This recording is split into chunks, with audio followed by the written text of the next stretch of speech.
Hello and welcome to White Glove Reviews. In this video, what I wanted to do is I wanted to share with y'all a game that I've been playing and kind of tell everyone what it is and in general how to get started. The game is called Loop Hero, and Loop Hero, obviously you've gotten to this video, so you're probably curious about what Loop Hero is. Loop Hero it's not exactly a roguelike. And a roguelike game, R-O-G-U-E, rogue. A roguelike game is, actually the name comes from an old game forever ago called Rogue. And what it is it's a game that kind of has hardcore mode, where if you die, you lose all your progress. And Loop Hero, I would say, is in the vein of the more pseudo-roguelikes. And what I mean by pseudo-roguelike is what happens is you have the roguelike elements of you like go through a lifespan for your character, and then they die or whatever that thing ends. And what happens though is as you go through repeatedly, you can get upgrades for your hero or unlock achievements or unlock new things. And that's what Loop Hero does. And the way this is represented is what you have is you have a camp. And as you're going through loops, you build up your camp. You start with a campfire, and the campfire appears on the map. And then you can build out and expand your town through various iterations through the loop. So if you want to play, now to play the game, the way it works is you have the camp building aspect of it. And then when you go on an expedition, there are multiple chapters you can go through, and there's 3 different characters that you can unlock. And the developer has mentioned that they are super excited and are planning on like more characters and more expansions and everything. Now, when you're planning an expansion, you select the chapter you want. In this case, I'll pick the first chapter, so I don't give anything away, except for the fact that there are 4 chapters. And I'll select the warrior, which is the starting character. And then what you do is you assemble a deck of cards. And as you're going through the loop, what happens is cards are dealt to you. And cards allow you to put things on the map. You don't actually do any fighting with your hero. Your hero walks around the loop and does the fighting. But what you do is you're allowed to place things on the map for him to kill, for, boosts for the hero, that kind of thing. And as you progress through the game, you'll unlock more and more cards. So what I'm going to do is I'm going to kind of pick a relatively simple assortment to start out with. So let's see. I'm going to get rid of the river, get rid of the forest. I'm going to have mountains, meadows, and I'm going to actually include the suburbs. And the reason I'm going to include the suburbs is I want to mention something kind of funny about the suburbs. When you're building buildings in your town, one way you unlock cards is upgrading buildings or building buildings. There's a building that says unlocks the town card. And I don't know if y'all know this or not, but there is no town card in here. Y'all don't see a town card. What it actually does is it unlocks the suburbs. And the suburbs allows you to create the town card. Now what I'm going to do is I'm going to play with some villages. And I'll play with some villages. I'll play with wheat fields and a cemetery. So what happens is I'll tell you what, I'll just start this, and you pick the cards you want to take, and as you can see on the left hand side, you have a maximum number of 6, a minimum number of 2 from this row. And so in this case I have 4 selected. And max 9, min 2, and I have 3 selected. And max 6, minimum 2, I have 3, and you can select 1 from this row, 1 to 5. So once you do that, you hit confirm, and then you hit start. And what will happen is you'll start your progress through the loop.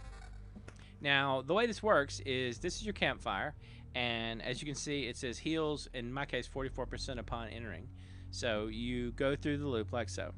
Now, I have one of the buildings in my camp allows me to start with basic equipment for whatever class I'm playing.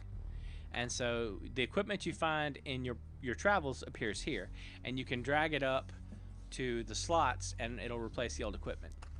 If you want to pause the game, if you right-click anywhere in the area, it'll switch to the planning stage, which will pause the progress. Another thing that's super useful is this button down here.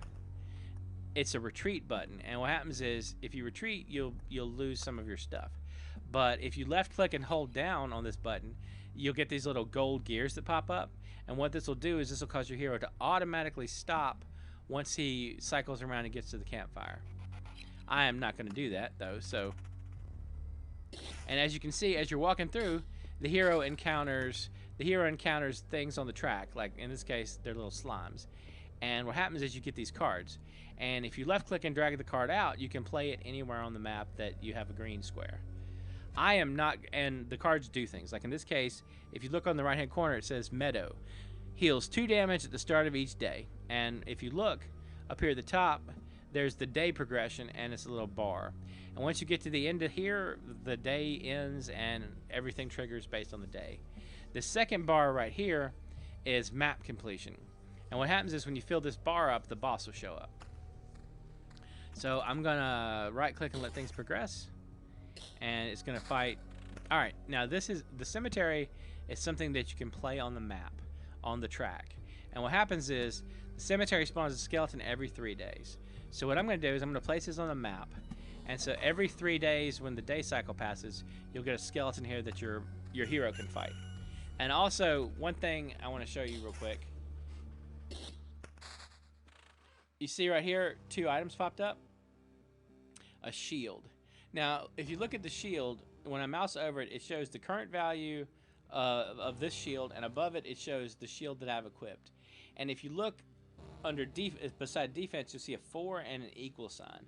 And what that indicates is that this shield has the same defense as you currently have equipped, and it has counter. So that's an upgrade. Now, whenever you upgrade, you lose whatever you originally had there.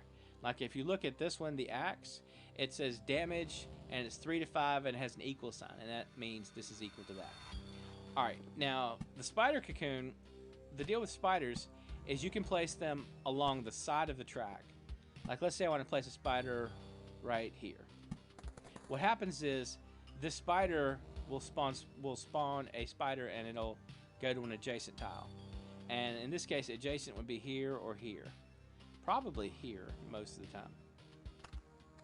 So our hero will continue progressing and continue fighting slimes. And again, more meadows. Now, as you're progressing, your bar of cards is going to fill up. Once you get 10 cards, then you'll start losing cards off the end, which is actually not bad. It gives you resources. Now, here I have a suburbs, and the suburbs is a card you unlock a bit later on. What the suburb does is it can only be placed near another suburb, and what happens is it increases the experience gained from killing enemies by 1. Now, if you look right here, I have 2 bars. I have a green life bar, and I have like a yellow-ish orange experience bar. When you build the gymnasium, you get this experience bar. And what happens with the experience bar is it allows you to level up your character. So what I'm going to do, and the suburbs let you get experience more quickly. So I'm going to stick my suburbs out there. And so what should happen is when I kill these slimes, I should get oodles of extra experience. And by oodles, I mean 1. So as you can see, all right, so more suburbs. Now the suburbs have a thing where you can only place them near another suburbs. So you can see like when I drag up here, it shows me the viable locations to place a suburb. And so I'll place that one there. And then I got new armor. And as you can see right here, it says the hit point is better, and it has a bunch of features. It has magic damage, it has counter, and it has vampirism. And vampirism is good because what happens is it gives you, it's kind of like life leech. It gives you back a little bit of the hit points as you're going through. Like whenever you hit something, you'll regain a little hit point. You'll regain a small percentage of the hit points. And so these things build up. Now the wheat fields, well, we need a town. I need a town to show you the wheat fields. Because there's certain things that only can be placed next to other things. So another suburbs. Now remember, the suburbs have to be placed in blocks like together. I guess as suburbs are generally want to work.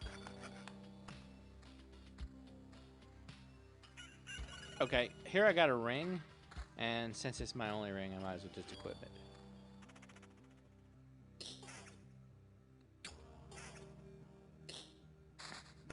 Alright, here's another one of those things. A battlefield. And the deal with a battlefield is battlefields sorry, I can't talk. Battlefields will spawn chests. And chests are remarkably useful. The reason they're so good is because they give you decent loot. And the warrior is pretty loot dependent. I mean, like, you kind of need the loot. So you place a battlefield out, and I'll place a battlefield here. What I'm going to do is I'm going to line up this area right here and this area back here with stuff, because I happen to have in my camp watchtowers, which are buildings that allow the campfire to shoot ahead and behind. So, like, things build as this goes along. And down here, you have rocks and mountains. And the way these work is they increase your hit points, and they give you hit points for, like, what they're adjacent to. Like, so for example, if I want to put a block of mountains down here. And so when I did that, my hit points went up. And so our hero is running around the circle, all happy-like, and as you can see, the cocoon is spitting out spiders to the east and to the south on the track. And again, a shield, not an upgrade. Now, spiders tend to be pretty good for the purposes of giving you cards.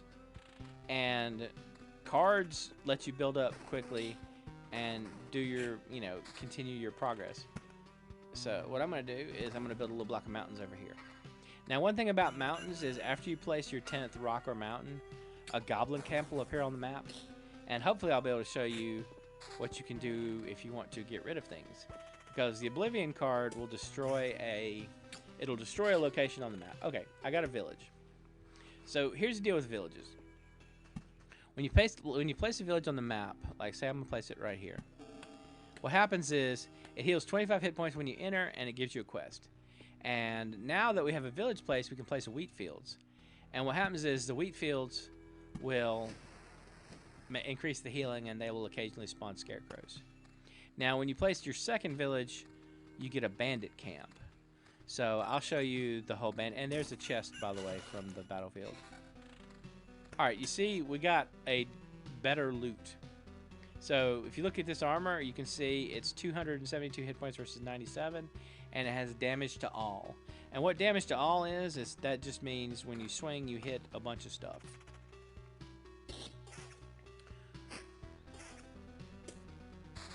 All right, so we got another suburbs. Now, one of the things that's kind of neat about the suburbs, and as soon as I get another one, I'll show you. You know, I mentioned before with the suburbs that they unlocked the town. Well, in order to get a town, what you have to do is you have to place your suburbs in like a plus shape. Okay, here we have a grove.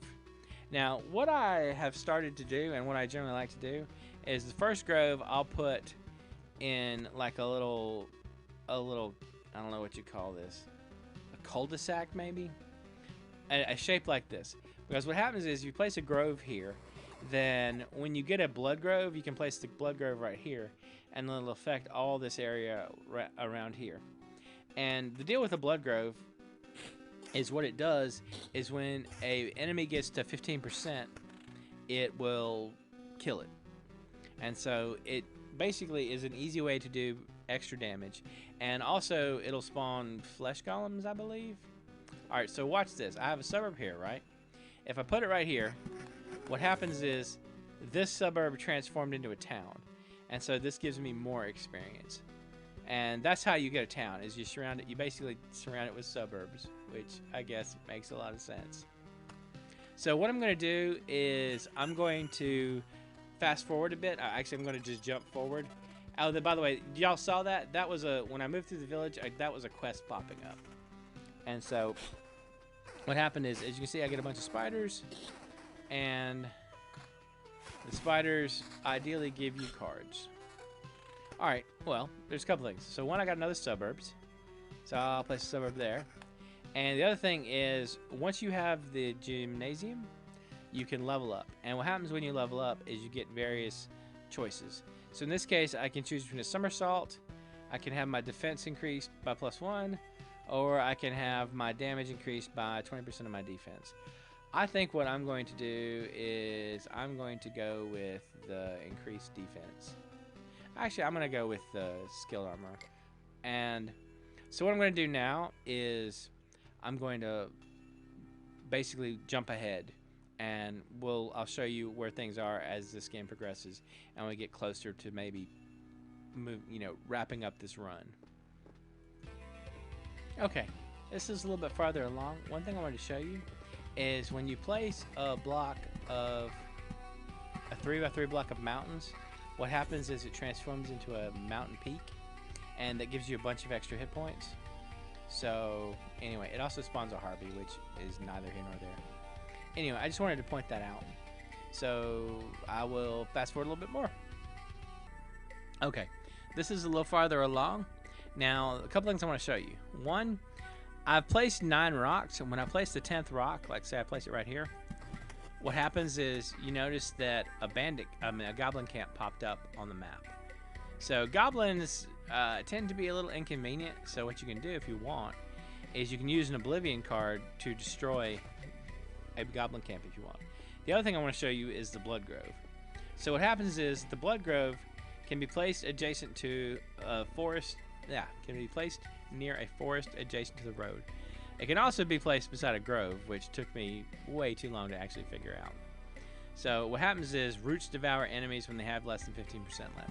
So if you place it right here, what happens is it'll apply to the enemies on any of these 1, 2, 3, 4, 5, 6 squares. And so it basically is like it reduces the hit points of everything there by 15% effectively for the purposes of killing it. Another thing is, it seems to me like what happens is it gets around a lot of the on-death effects. Like for example, and by the way, one thing I want to point out while I'm thinking about it is you notice there's a number in the bottom corner besides each of these items. That doesn't necessarily mean it's a better item for you. Like this one, if you look at this one, it has more defense and it has the same amount of counter, and counter is just like, redirecting attack. But the problem is you lose vampirism. And I'm going to do it because I'm fine with that. But like right here, this is another good example. You see, I currently have a 15 to 22 sword equipped that has 4 magic damage. But this one is 21 to 31, and it's just a plain like common item. So if you look at your damage down in the stats in the bottom right hand corner, it says 19 to 29. When I equip this, it jumps up to 25 to 38. So even like the normal non-exceptional items can be very useful. So we'll continue walking in circles. Okay, this is a little farther along. Now I have a couple of things I want to show you. One is the Treasury. The Treasury says gives a random resource after placing anything on an adjacent tile. Can't be built adjacent to anything. So with the Treasuries, what I've been tending to do is I'll place it kind of like out of the way, and I'll leave this part undeveloped until I get another Treasury, and I'll try and maximize my Treasuries. Alright, now these Meadows, one thing about the Meadows that's kind of interesting is it says heals 2 hit points at the start of each day. So if you put it out like, say, I don't know, like we'll put one right here. You see, you just get a meadow, right? But if you put it beside something, what you get is you get a blooming meadow, and the blooming meadow heals 3 at the start of the day. So what I tend to try and do is I tend to try and surround my Treasuries with these. And I'll go back and I'll backfill them with like normal meadows. Like I can put this in here if I wanted to. And this way, if I get another Treasury, I can put it like right there, and then right there, and right there, and I can fill them out that way. Now another thing is villages. When you place your first village, what happens is, it's just a village. But when you place your second village, what you're going to end up with is you will end up with a bandit camp. And if you don't want the bandit camp, much like you don't want the goblin camp, you can just destroy it. And then I'll put wheat fields over here for good measures. And I'm going to throw out another grove. Now, one of the things that you want is, and my plan for this particular run is, I want just lots and lots of creatures to kill. So that's my plan. Now, if you notice, when I just killed that thing, I got another level up, and it gives you a bunch of options. So oftentimes you'll see a second thoughts, which lets you basically get a different trait. All right, so in this one, there is an option called Blissful Ignorance, which fills your entire hand with Oblivion stones, Oblivion cards. So you can just destroy a bunch of stuff, which can be very helpful, actually. But what I'm going to do is I'm going to go with the 20% of damage, 20% of defense's damage. Now, the other thing I want to show you is I have a battlefield, and there's already a battlefield right here. What happens is if you take this battlefield and you overlap it with another battlefield, like right here, I have Wastelands. And if you place it here, what it'll do is it converts this to a blood path, which spawns blood clots, which give you extra loot.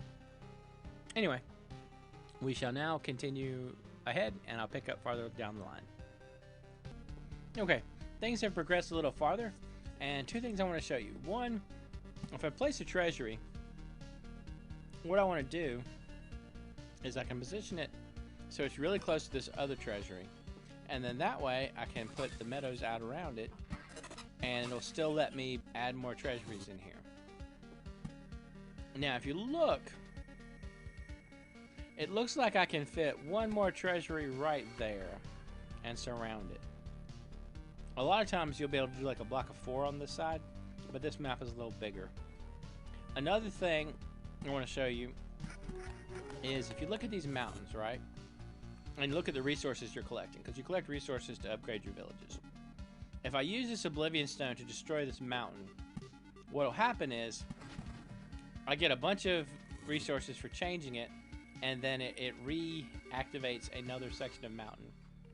So if you wanted to dump a bunch of Oblivion cards, you could pick up a ton of this particular resource by doing that. So I will now resume the trekking around, and we'll pick up closer to the end of the walk. Okay, this is getting pretty close to where things are going to wrap up with this loop. Now, one thing I want to show you is, like, as you can see up here in the upper left hand corner, I have yet to activate the boss. So what happens is when you place out all your tiles, and like right here I've just passed the camp. So once you place out enough tiles, let me show you, I'll place some more tiles. Once you place that last tile, the boss will show up. And what happens is when you get back through, you'll fight the boss. So once this pops up, there's not a whole lot of reason to keep saving your tiles. So one thing you can do is, like with these treasuries, if you watch carefully, let me play this stuff out real quick. So when you complete one of these things, you get a bunch of extra resources. And then you can play out a blood grove. Now, one thing that I want to mention is when you're dealing with bosses in the blood groves, if you can get a blood grove to overlap your campfire, the blood grove will have the effect on the boss. So what that'll do is that'll mean that you can basically, you just have to get the boss down to 15%, which is much better than, other options. So what I'm going to do is I'm going to try to get an Oblivion so I can destroy this Lich's Palace, and then put a blood grove there so it'll affect that. Now, I think what I'm going to do is I'm going to stop here, because I don't want to really, I don't want to give anything away about the ending. So if you want, I'm going to stop here. Well, I'm going to stop here so I don't give you any spoilers about fighting the first boss. But this should give you a general idea of what this game is and how it progresses. And if you have any questions or suggestions, please let me know down in the comments. And if you've enjoyed this video, please like and subscribe. And I hope you'll have an excellent day.